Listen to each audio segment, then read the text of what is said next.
The story of Romeo and Juliet takes place in Verona in Italy.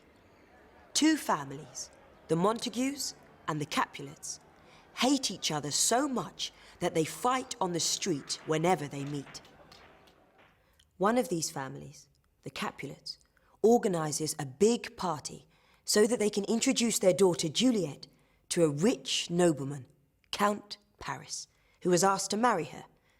Juliet is nearly 14, and her parents are keen for her to marry soon. Romeo is the son of the Montague family. Romeo and his friends decide that it would be exciting to go to the Capulets' party too.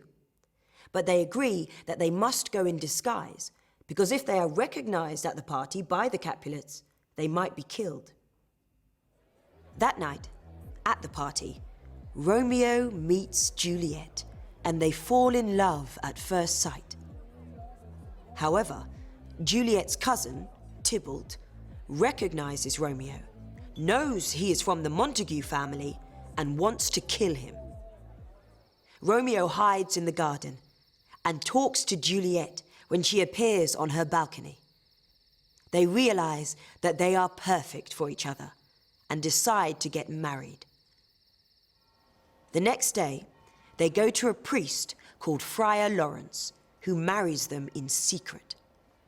Juliet's cousin, Tybalt, gets angry very easily. He starts a fight with Romeo's best friend. When Romeo steps in to break up the fight between the two men, his best friend is accidentally killed. Romeo runs after Tybalt in anger and kills him. Romeo is sent away from Verona. But Friar Lawrence, the priest who organized the secret wedding between Romeo and Juliet, arranges for them to spend one night together as husband and wife. Meanwhile, the Capulets decide that Juliet must marry Count Paris immediately. When she says that she doesn't want to, her parents are very angry with her, and her mother says that she will never speak to her again. Of course, they do not know that she is already secretly married to Romeo. Juliet asks Friar Lawrence to get her out of this difficult situation so that she can see her beloved Romeo again. Friar Lawrence has an idea. He gives Juliet a drug which will make everyone think that she is dead, when in fact, she is only in a long, deep sleep. While Juliet is sleeping, Friar Lawrence sends a message to Romeo to tell him to come to her tomb and take her away.